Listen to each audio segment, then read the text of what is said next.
오늘 말씀은 마태복음 13장 44절에서 52절 말씀입니다.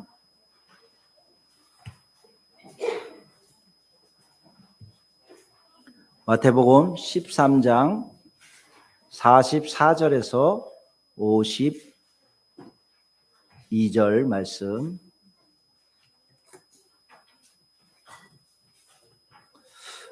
교독하겠습니다.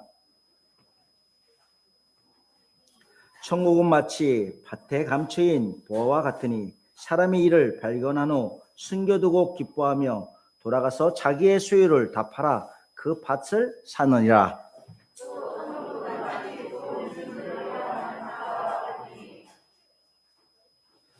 극히 값진 진주 하나를 발견함에 가서 자기의 소유를 다 팔아 그 진주를 사느니라.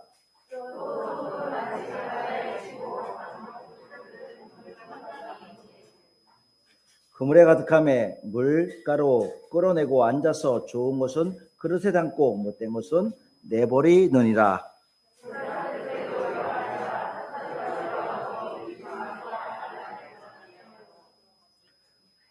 풀무불에 던져 넣으리니 거기서 울며 이를 갈리라.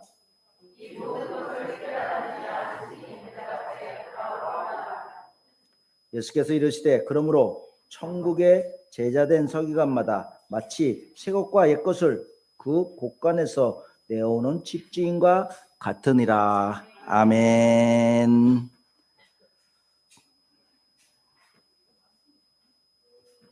인사하겠습니다. 샬롬. 샬롬. 앞뒤에 옆사람 뒷사람. 샬롬은 10번도 해도 좋습니다. 평강을 비는 거니까, 평강과 평화를 비는 거니까 많이 하면 좋습니다. 한 번이라도 서로의 평안을 비는 그러한 오늘의 주일이 되기를 바라겠습니다. 오늘의 말씀의 제목은 세상과 천국, 또한 세상 사람, 천국 사람이라는 제목도 괜찮아요. 그래서 오늘의 말씀은 예수님께서 천국을 비유로 하시는 말씀이에요. 그래서 세상이 있고 천국이 있는데 과연 너희들은 어떤 것을 소유할 것이냐라는 예수님의 말씀이라고 할 수 있어요. 우리가 지난번까지 소망이라는 주제로 말씀을 나누었어요. 제가 지난주 주보에다가 쭉 소망에 대해서 제가 말씀드리는 거 핵심적으로 기록해놨죠. 지난주 주보에. 그래서 결국은 탄식하는 그 탄식이 뭐예요? 성령이 탄식한다 그랬어요. 성령이 누구를 위해서? 우리를 위해서. 우리를 위해서 탄식하며 기도한다 그랬어요. 그러니까 성령님도 우리를 위해서 기도를 해요.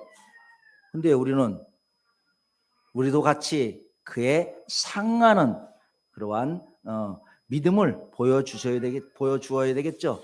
그래서 제가 소망을 결국은 마지막에 하나님께 영광을 돌리는 아담에게 주는 소망이라고 그랬어요. 아담에게 주신 소망은 무엇일까요? 아담에게 주는 소망은 뭐요? 영원한 생명이었었어요. 오늘 마찬가지로 아담에게 주신 생명처럼 예수님이 제자들과 그곳에 모인, 근데 이 내용은 제자들에게 한 말씀 같아요. 정확히는 모르겠지만은 하여간 이 성경 정황상 제자들에게 하신 말씀이라고 우리가 볼 수 있다는 것이에요. 제자들에게 말씀하시기를 천국은 이런 곳이야. 너희가 천국은 이렇게라도 너희가 얻어야 돼라고 말씀하는 것이에요. 그래서 천국에 너희가 천국을 사모하는 사람들이 되어라라고 하는 것. 하나님은 인간을 창조하신 목적은 무엇이에요? 분명히 하나님께 경배하고 하나님께 우리가 예배하고 하나님을 섬기라고 하나님 우리를 창조했어요. 그런데 어느 순간에 모르게 하나님이 우리를 섬기라고 우리는 요구하고 있어요. 그 요구가 뭐예요? 이 땅에서 나의 삶을 화복하고 이 땅에서 나의 삶이 조금 더 유복한 삶을 살아내도록 하나님께 달래하고 있어요. 근데 원래는 어떻게 하나님은 우리를 창조한 목적은 그게 아니에요. 영원한 생명을 줘서 너와 내가 함께 더불어 살아가자인데 사람은 그러지 않은 것 같아요. 하나님 이거 주시면 내가 이렇게 살을게요. 거의 조건이 그래요. 그래서 오늘 예수님이 제자들에게 그게 아니라 너희는 천국을 같은 이 땅의 보와 같이 천국을 너희가 사모하고 너희가 소유하라 라고 말씀을 드리는 것이에요. 제가 어저께 강전도사가 뭐 거꾸리라고 이제 좀 누가 무료 나누면 가져가래요. 그래서 제가 가지고 왔어요. 그걸 가지고 왔는데 저는 사용법도 모르고 저는 그냥 어렸을 때 그거 놀던 버릇이 있어가지고 뭐가 신기한 게 있으면 직접 제가 체험을 해봐야 돼요. 그게 죽든지 맞는지 몰라요. 그냥 사용 방법도 모르고 사용 방법 알고 이렇게 체험하면 좋은데 그러진 않아요. 아직도 나이가 54살이나 됐는데도 아직 철이 덜 들었나 봐요. 그냥 죽을지도 모르고 그냥 올라가서 거꾸로서 매달렸는데 어메 바로 잡지를 못해요. 거꾸로 매달렸는데 바로 돌아오질 않아요. 아무리 해도 돌아오질 않아요. 다행히 옆에 은수가 있어가지고 하나님이 은수를 놔둬가지고 제가 어저께 천국 갈 뻔했다가 다시 돌아왔습니다. 아깝죠? 여러분들 이종호 목사를 천국을 보낼 수 있었는데 순교자가 한 명 교회에서 죽었으니까 순교자지 뭐예요. 그렇죠? 순교자가 한 명 나올 수 있었는데 조금 기회를 여러분들은 놓치셨어요. 다음에 놓치지 마시기 바랍니다. 이렇게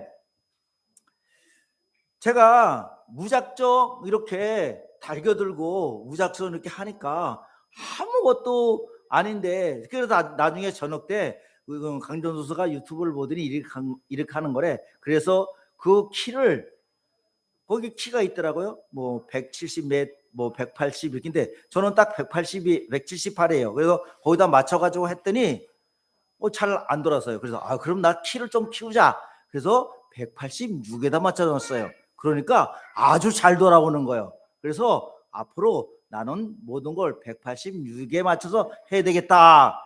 여러분들 키 작으신 분들 항상 자기 키를 크다고 생각하세요. 그러면은 좀 자부심이 생길 거예요. 나는 키는 작아. 왜 이렇게 작을까? 이렇게 하지 말고 그러니까 어떻게요? 다 잘 돌아오잖아요. 그렇죠? 그러니까 내가 좀 크다고 생각하면 작으신 분들이 위안이 될 것이에요. 그래서 저도 앞으로도 더 큰 키. 제가 또 말씀드렸죠? 키가 좀 크고 싶으면 저한테 물어보라고. 왜 물어보라 그랬어요? 제 여기를 와서 한번 이따가 만져보세요. 여기가 볼록 튀어나왔어요. 그래서 제가 병원에서 키셀 때 이렇게 해가지고 여기다 대요. 그러면 진짜 쭈른 키가 아니고 옛날에 20대 때 신검 받을 때 키인 178이 나와요. 근데 거기서 조금만 벗어나면 176점 몇이 나오더라고요. 키 크고 싶으면은 저한테 물어보세요. 제가 망치를 하나 준비해 드릴 테니까. 망치를 한번 얻어맞으면 이게 붓거든요. 뭐 천국 안 가게 제가 해드릴게요. 그러면은 여러분들 키 크고 싶으면 수치상으로는 커요. 남들이 보든 안 보든 그건 모르겠는데 수치상으로는 크니까 그러한 법을 사용하시기 바랍니다. 제가 이렇게 그 거꾸리라는 하나의 운동기구로 인해서 하나님 나라에 갈 뻔했다가 돌아온 사연을 지금 전해드는 것이 바로 그래도 이 말씀을 할 수 있는 게 무엇이냐면 나는 천국을 사모할 수 있는 거구나. 천국이라는 게 내 마음속에 있구나. 그래서 내가 그렇게 했어도 어떻게 우리는 천국을 사모하기 때문에 비록 내가 어느 정도 그렇다고 무모한 행동을 하면 되면 안 돼요. 아이들은 따라하면 안 돼요. 여기 지금 아이들이 있는데 저처럼 그렇게 따라하면 안 돼요. TV에서 뭐 실험할 때 나오잖아요. 아이들은 따라하지 마십시오. 그렇죠? 제가 하는 행동을 무조건 알아보고 어른들이 있거나 안전이 보장됐을 때 하셔야 돼요. 무작정 대들면 안 된다는 것이에요. 그래도 천국의 소망이라는 게 있기 때문에 또 그렇게 무모한 도전도 또 있지 않을까라고 생각을 합니다. 세상에는 이렇게 무모한 도전을 하시는 사람들이 굉장히 많은 것 같아요. 왜 저걸 할까? 왜 저걸 성취하려고 그럴까? 근데 그 성취감에 성취 욕구라는 게 있어요. 성취도 욕구거든요. 그 욕구 때문에 그 사람이 그것을 계속 실행한다 그러더라고요. 우리 어몽길 대장 아시죠? 어몽길 대장이 세계 높은 산을 다 12장가 그걸 다 정복 14장가 16장가 하던 건 정복하신 분이에요. 거의 다 정복했는데 그분 보니까 막 손도 잘라주고 발가락도 막 잘라주고 그랬더라고요. 동상 걸려가지고. 그리고 자신이 산을 가면서 동료들도 굉장히 많이 잃었고, 그래도 왜 이렇게 산에 올라가려니까 자기의 의무라 그러더라고요. 하여간 누가 주어지지 않았는데 자신은 자기가 그 자신이 의무를, 그 사람 보러 누가 올라가서 너 거기 가서 산에 올라가서 만세 부르라고 안 그랬잖아요. 그렇죠? 그래도 죽음을 무릅쓰고 자신의 사명을 가지고 그렇게 하는 것을 볼 수가 있어요. 그러면 우리 그리스도인들의 사명은 무엇일까요? 우리 그리스도인들의 하나님께서 주신 사명은 과연 어떤 것일까요?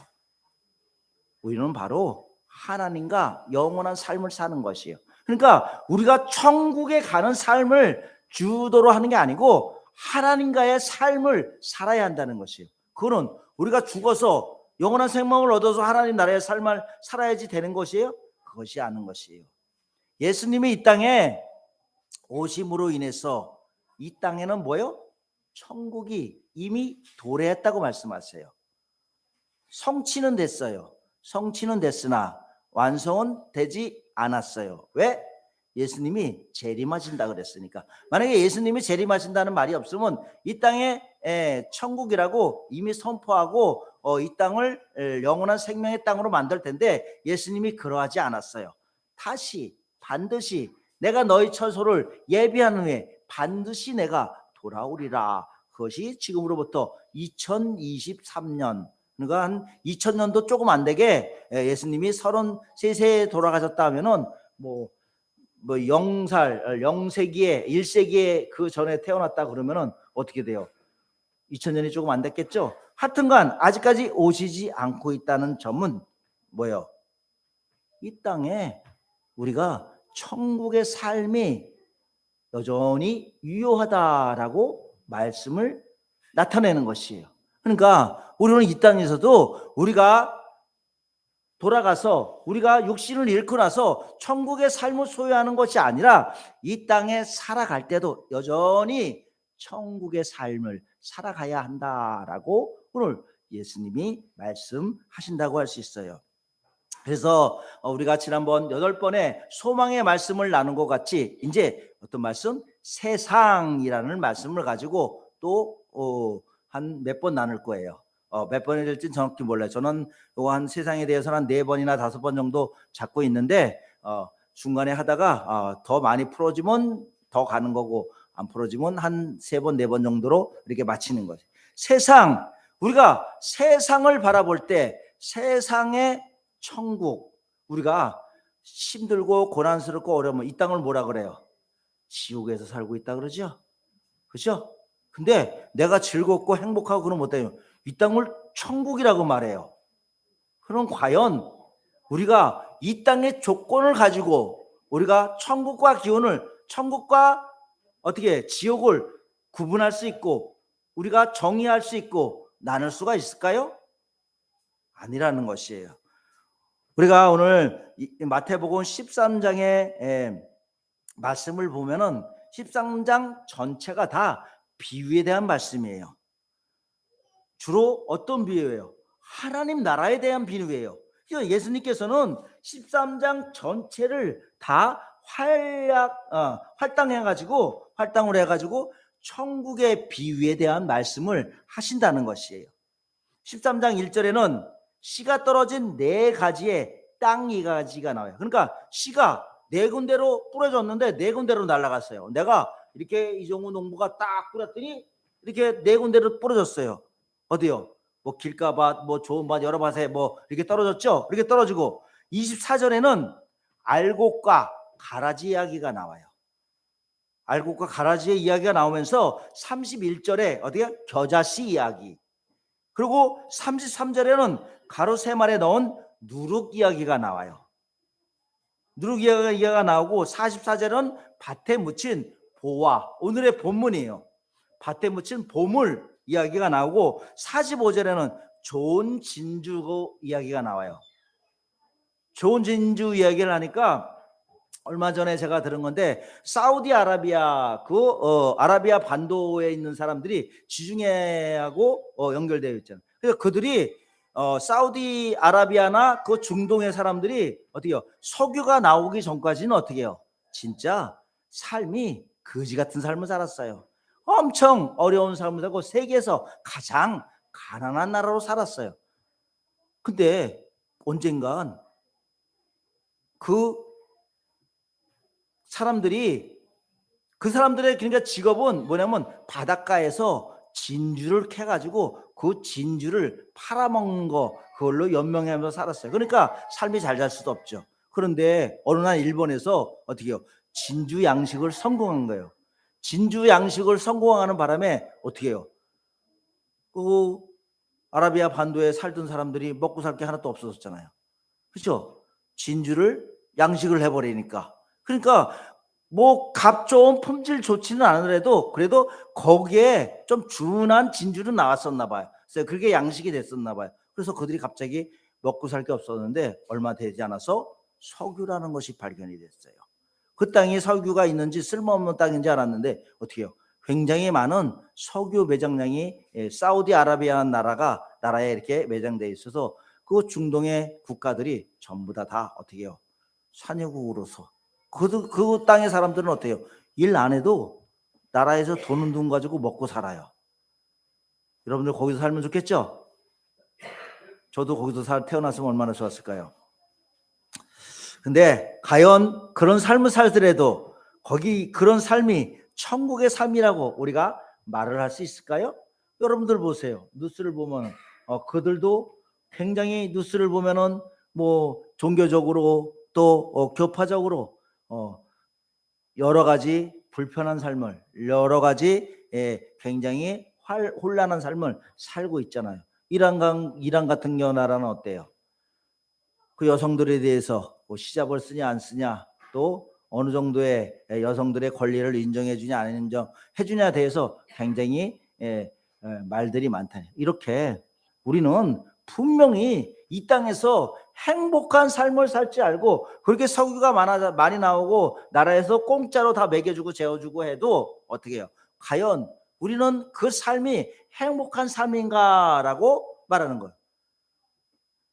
그래서 예수님께서는 오늘 44절에서 밭에 묻힌 보화란 얘기를 하고, 보화 얘기를 하고, 보물, 그리고 45절에서 좋은 진주를 구하는 장사건 이유를 하고, 그리고 47절에서 그물 이야기를 하면서 모두 그물에, 우리가 이 땅의 삶, 하나님 나라의 삶을 그물에 모아놓은 그물에 잡힌 그 삶을 말한다고 하셨어요. 그것이 바로 하나님 나라의 삶, 하나님의 삶을 살아가는 것이 바로 우리가 인생을 살아가는 목표이자 바로 사명이라고 말씀을 드리고 있는 것이에요. 그래서 첫 번째로 성도가 예수님을 믿는 이유예요. 그 제자들이 이런 사도행전 1장 6절에 보면은 예수님께서 승천하실 때 제자들은 안타까운 마음을 가지고 예수님께 질문을 했어요. 이스라엘 나라를 회복하심이 어느 때이니까? 이 질문의 뜻은 무엇일까요? 이스라엘 나라를 회복하심이 무슨 뜻이냐 그러는 거예요. 언제이냐고 물어보는 거예요. 근데 이들이 과연 물어봤을 때 이스라엘 나라가 하나님 나라를, 하나님께서 아브라함을 부르신 목적이 뭐예요? 아브라함을 부르신 목적이 한 민족을 이 땅에 선택해서 그 민족을 내가 하나님 자손으로 나의 백성으로 삼아 주시겠다, 그런 이유도 있지만은 아담이 못한 일을 다시 아브라함을 불러서 그의 자손들을 통해서 이루어 놓으려고 그런 거예요. 부르신 목적이 그거밖에 없어요. 하나님이 부르신 목적은, 인간이 판단하고 인간이 말하는 거 뭐 여러 가지 말을 하지만 목적은 딱 한 가지예요. 아담에게, 첫 번째 사람에게, 첫 번째 인간에게 주려고 했던 그 영원한 생명을 이 땅에 실현시키려고. 그래서 어떻게 해요? 출애굽을 시켰고 노예 삶을 살게 했고 출애굽을 시켰고 광야에서 험난한 생활을 하나님이 먹여주고 재워주고 그래서 율법을 가르쳐서 가나안으로 들어가게 만들어 놨는데 가나안에서 들어가서 두 번째 전투에서 실패를 하고 말아버렸어요. 그래서 어떻게 해요? 이윽고 한 300여 년, 400여 년 지나서 멸망하고 말았죠. 하나님은 결국은 그들까지도 이 땅에 실패하는 걸 보고 안 되겠구나, 내가 와야지. 그래서 예수 그리스도가 이 땅에 와서 인간의 손에 희생을 당하고 그 명분 삼아 우리를 구원하는 그런 역할을 하게 되었다는 것이요. 오늘 그 예수님이 이 땅에 오셔서 우리에게 전해주는 말씀이라고 할 수가 있다는 것입니다. 아까 제가 말씀드린 것처럼 예수님이 승천하실 때 제자들이 물어본 것이에요. 이 땅이 언제나 회복되나요? 라고 물었어요. 저들이 예수님이 이스라엘 나라를 회복해 주실 것은 어떤 이유예요? 이들의 의도는 100% 정치적인 의도예요. 그러니까 정치적인 메시아를 바라보는 심정으로 물어봤던 것이, 그러니까 다윗과 같은 사람을 원한 것이에요. 그러니까 이들이 그러니까 구약의 서기관들과 그 구약의 바리새인들은 100% 다윗과 같은 용맹스러운 장군이 오신 거예요. 그때 로마 제국의 식민지들이 있었어요. 그 전에 뭐죠? 헬라.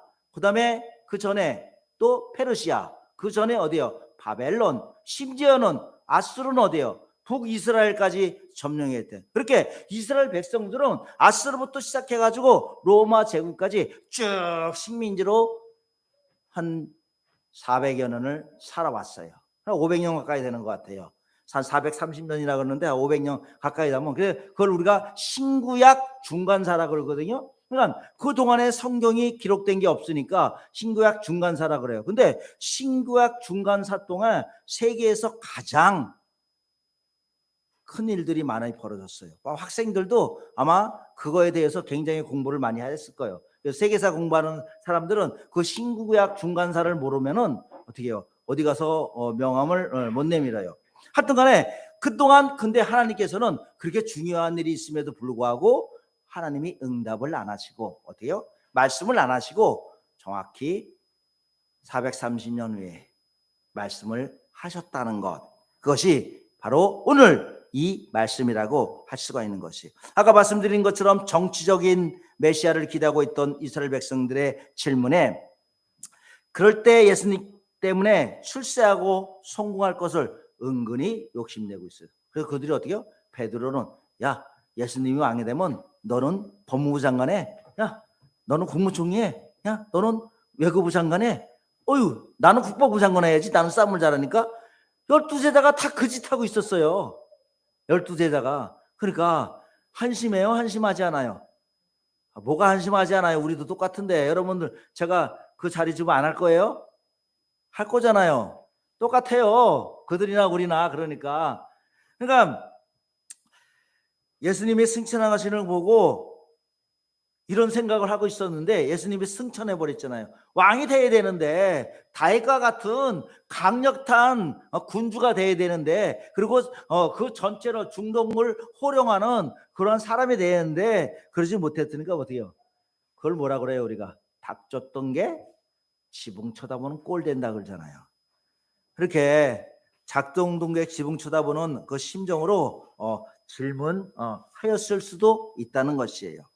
그 질문에 예수님이 답변하시는 말씀이에요.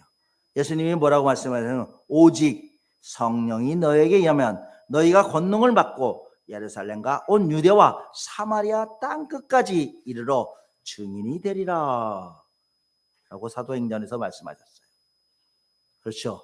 어떻게? 너 오직 성령이 너희에게 임하면 너희의 권능을 받고, 무슨 권능? 권능이라는 건 여기서 모두 포함하는 거예요. 여기서 우리가 잘 살고 못 살고도 다 포함되는 거고, 못 살고는 빼죠. 잘 사는 거 다 포함되는 거고, 우리가 능력 가지는 것도 다 포함되는 것이에요. 영원한 생명까지도 모두 다 포함되는 것이에요. 권능을 받고 예루살렘과 온 유대와 사마리아 땅 끝까지 이르러 내 증인이 되리라. 권능을 받은 우리는 어떻게 해요? 예수님의 증인이 되어야 돼요. 우리 소망교회 성도 여러분, 예수님의 증인이 되시기 바랍니다. 나의 증인이 되는 게 아니라 누구의 증인? 이정호 잘났으니까 이정호 어떻게 거꾸로 해서 올라갔다가 살아남았어? 제가 운수가 없으면 아마 어떻게 될지 몰라요. 하여튼 어떻게든 간에 운수를 그래도 거기 남겨줘가지고 근데 혼자 있어도 저는 분명히 올라갈 거예요. 혼자 있어도. 근데 다행히 운수 때문에 생명을 유지하게 하나님이 만들어 놓았다는 것이에요.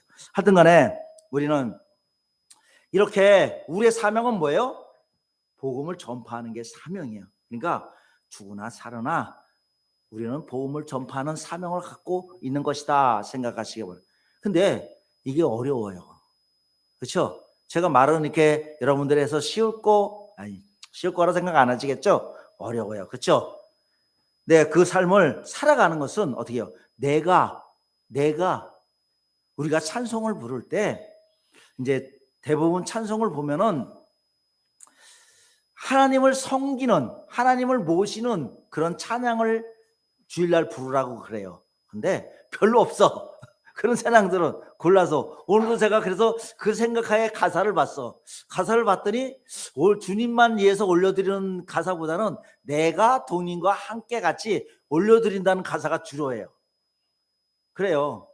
사람은 아무리 내가 하나님을 잘 믿고 이 가사 쓴 사람들이 좀 하나님께 기도 많이 하고 썼겠어요?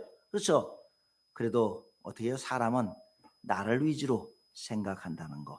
그래서 예수님이 오늘 말씀을 가지고 우리를 위해서 접붙여서 우리를 향해서 말씀을 해주셨다는 것이에요. 예수님의 관심은 어디에 관심이 있어요? 아까 이 말씀을 들어봤을 때 온 유대와 땅 끝까지 증인이 되라 그랬어요. 그건 뭐예요? 결국 있잖아요. 하나님 나라의 복음이잖아요. 하나님 나라 회복에 관심이 있는 것이에요. 이 땅이 우리가 보기에는 이 땅이 우리나라가 얼마요? 이제 내년 되면은 올 말 되면 일본도 GDP인가 GNP인가 그 개인당 그 소득을 일본을 제낀다 그러더라고요. 일본을 넘어선다 그러더라고요. 넘어서는데 그러면 우리나라도 굉장히 제가 저번에 말씀드렸죠? 제가 까먹었어요. 10만 원 벌던 나라가 얼마 됐어요? 3,400인가 제가 말씀드렸잖아요. 그렇게 많이 버는데 그렇게 많은 사람이 그렇게 그런 나라가 됐으면은 우리도 그보다 이제 또 윤석열 정부에서 보니까 4만 5만 시대 앞으로 또 이렇게 얘기를 하더라고요. 그러니까 충분히 갈 수도 있고 못 갈 수도 있어요. 그러면 그게 다 이루어졌다고 모든 국민이 다 100% 행복할까요? 또 그렇지도 않을 수도 있잖아요. 행복할 수도 있고. 하여튼 간에 우리들의 이야기는 우리들의 생각은 무조건 경제가 좋아지고 경제가 나아지고 경제는 뭐예요? 곧 나 하나가 잘 살길 바라는 게 경제잖아요. 그렇죠? 근데 하나님 나라는 제자들도 마찬가지예요. 제자들도 정치적으로 질문을 했다 그랬잖아요. 그러나 예수님의 말씀은 뭐예요? 하나님 나라 하나 회복밖에 하나도 없어요. 하나님 나라의 회복만 되면은 뭐예요? 모든 것이 이루어진다는 것이에요. 우리가 생각했던 건, 우리가 가지고 있던 건 모든 것이 하나님 나라에 포함돼서 우리가 가지고 있다는 것이에요. 그러니까 우리가 생각하는 그러한 경제적인 쉼, 내가 무조건 나 혼자만 1인 독식하는 것 그런 것이 아니라 모두가 같이 어떻게 이렇게 말을 하면은 기독교가 공산당인 가능성도 있다라고 말들을 해요. 또 마르크스가 그 이론을 유대의 이론을 인용했다라는 말도 있긴 해요. 어떻게 보면 그렇기도 해요. 근데 그렇지는 않은 것 같아요.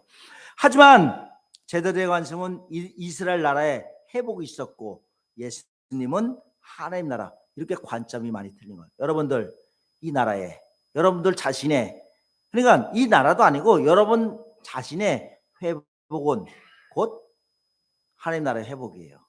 그래서 내가 마지막에 말씀드릴 건데 세상을 구할래요? 천국을 구할래요? 우리는 천국을 구하면서 천국을 팔아가지고 어떻게요? 이 세상에서 잘 먹고 잘 살려고 그래요. 근데 예수님이 말씀하시는 건 어때요? 세상을 팔아 너희가 세상을 팔아서 나의 나라에 와라 라고 오늘 말씀하시는 것과 같은 것이에요.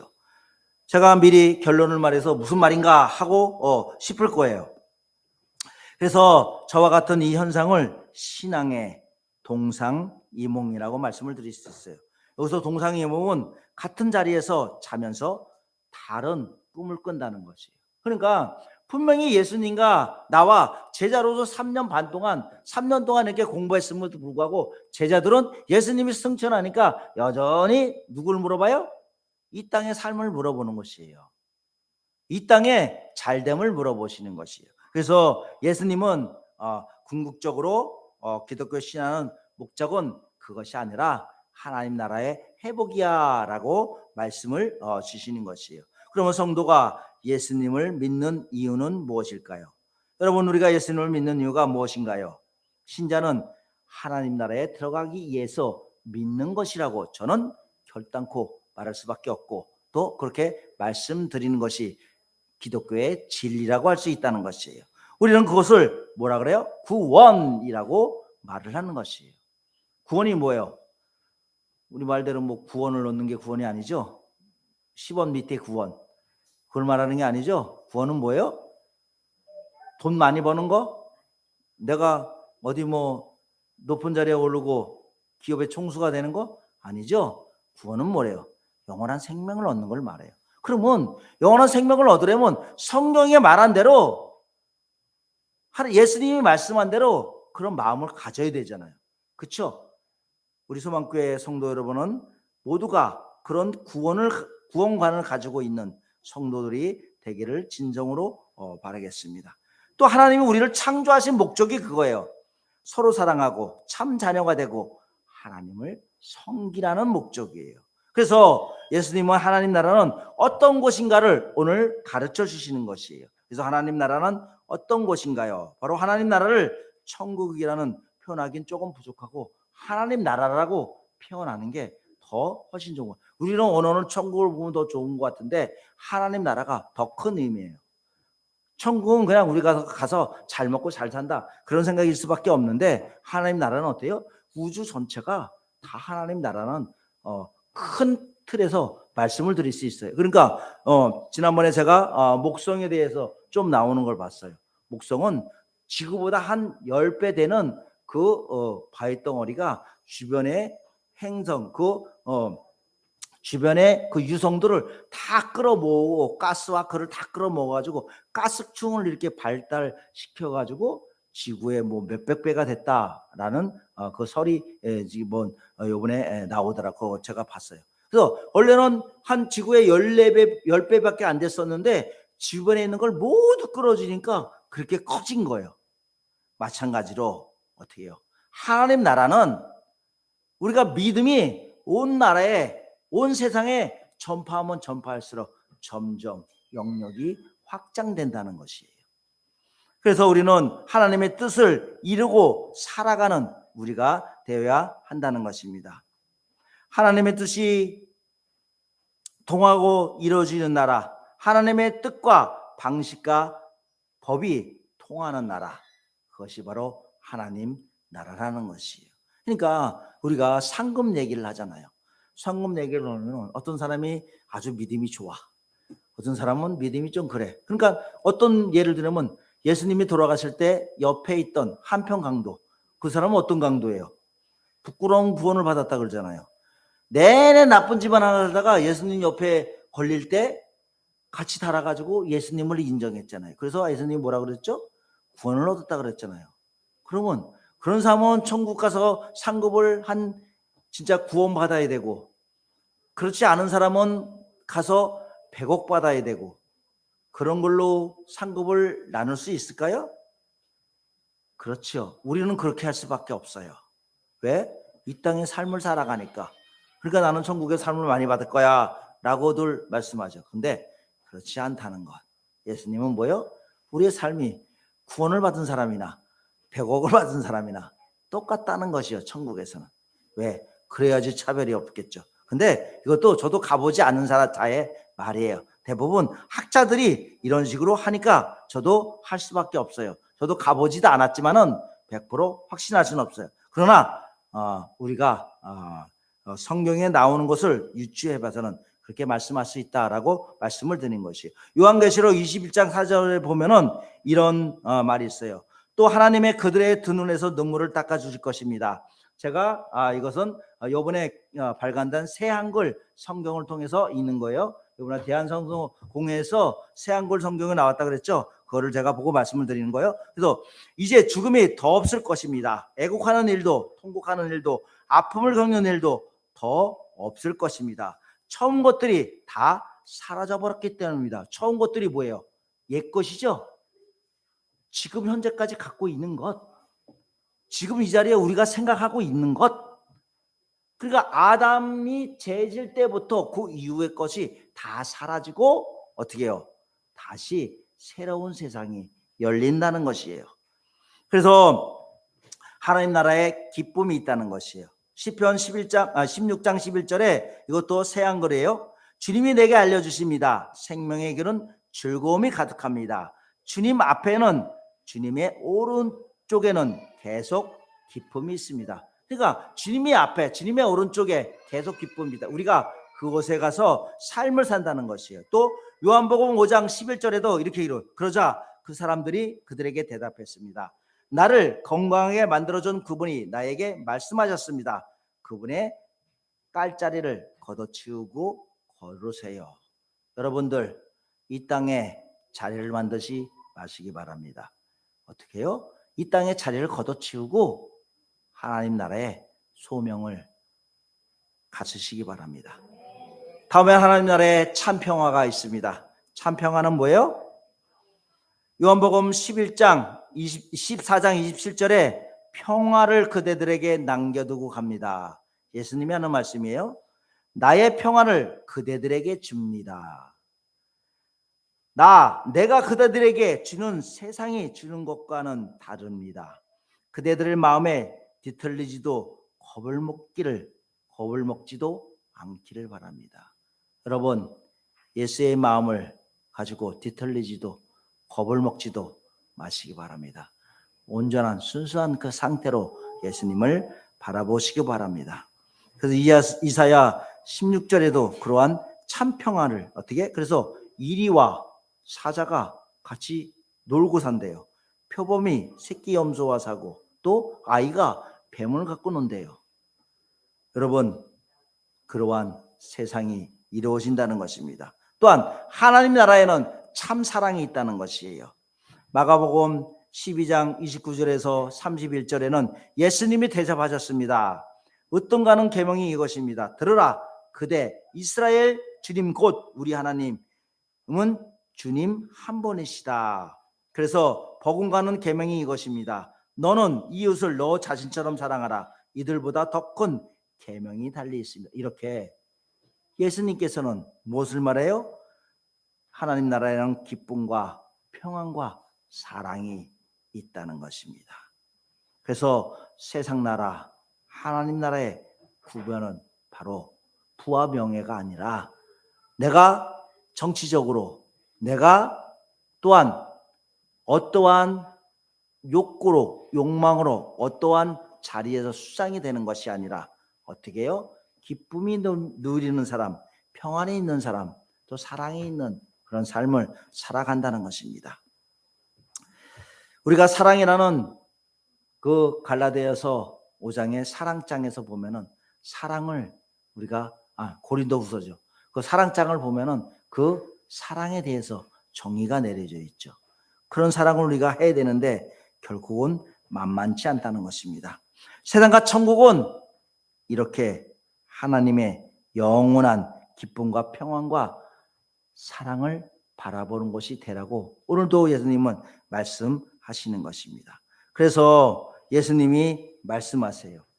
44절을 한번 같이 읽어보겠습니다. 44절.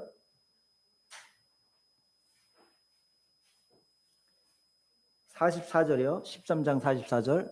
네.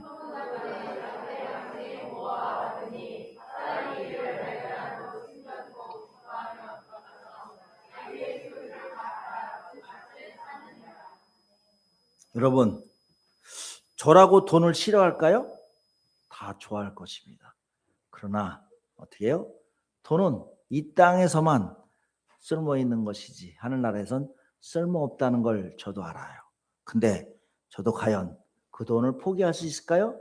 아마 그러지 못할 거예요. 그렇기 때문에 우리는 하나님을 따라야 한다는 것입니다. 오늘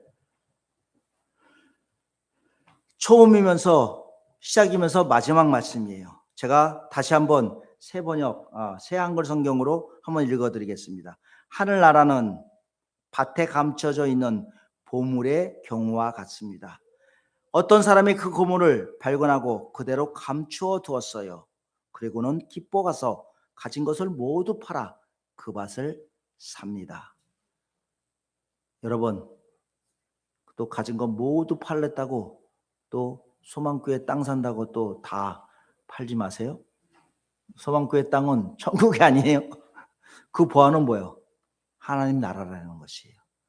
여러분 가진 걸 모두 팔고락도 사는 땅이 된다는 것입니다. 그래서 예수님이 45절에서 천국은 마치 좋은 진주를 구하는 장사 같으니, 또 47절에서 또 천국은 마치 바다에 치고 각종 물고기로 모든 그물과 같으니, 천국은 뭐래요? 모든 것을 우리가 모으는 최종판이라고 말씀을 드릴 수 있습니다. 자기의 모든 소유를 팔아 보화가 감춰진 밭과 진주를 샀던 사람과 같은 사람이 다 되실 수 있길 바랍니다. 그래서 여러분들이 세상 사람이냐 천국 사람이냐, 세상과 천국을 구분해서 하나님 나라의 백성이 되는 삶을 살아가는 우리 소망교회 성도 여러분들이 되시기를 바라겠습니다.